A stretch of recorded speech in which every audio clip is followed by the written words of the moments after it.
చక్కని మన జీవితాలు చిక్కుల్లో పడకుండా చక్కని మన చిక్కుల్లో పడకుండా పచ్చని మొక్కలు నాటాలి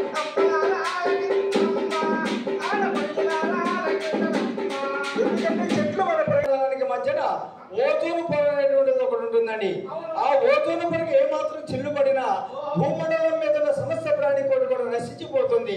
ఆ ఓజోను పొరను రక్షించేటువంటి బాధ్యత ఒక చెట్లకు మాత్రమే ఉందండి. అందుకని ఒక కట్టెలు కొట్టే గొడ్డలి వాడు గొడ్డలు తీసుకుని చెట్లు నరుగుతూ ఉంటే ఆ చెట్టు విలపిస్తూ ఈ విధంగా బాధపడుతుంది. ఓ మానవుడా, ఓ విజ్ఞాని, నేనేం చేశానయ్యా నన్ను నరుగుతున్నావు?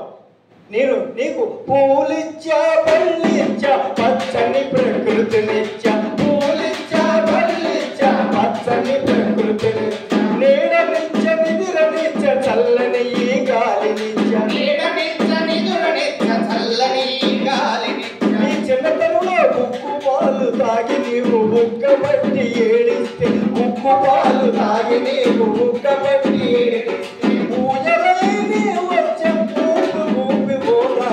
వినరా వినరా నరుడా, గొడ్డలి పైకెత్త మాకు, నా తోడు వేడ మాకు.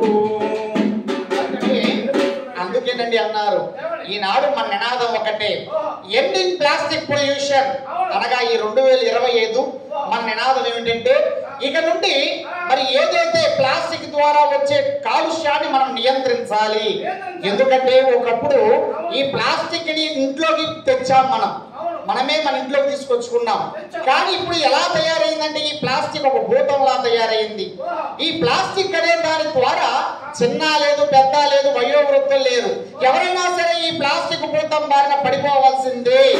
కారణం ఏమిటంటే, ఏదైనా ఒక వస్తువు భూమిలో కరగాలంటే, ఉదాహరణకి ఒక కాగితం భూమిలో కరగాలంటే కొన్ని సంవత్సరాలు అనగా 2 సంవత్సరాలు 3 సంవత్సరాలు పడుతుంది. ఒక చెక్క సామాను భూమిలో కరగాలంటే ఒక 7 సంవత్సరాలు పడుతుంది.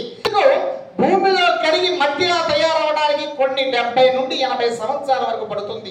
చూశారండి, వస్తువు చిన్నదే కానీ దాని యొక్క ప్రమాదం చాలా పెద్దది.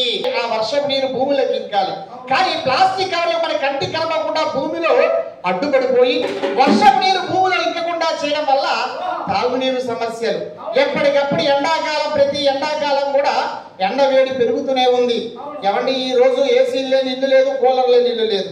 రాబోయే రోజులు ఇలాగే ఉంటే ఏసీలు కూడా మనుషుల్ని కాపాడలేవు. కాబట్టి మేలుకోవాలి.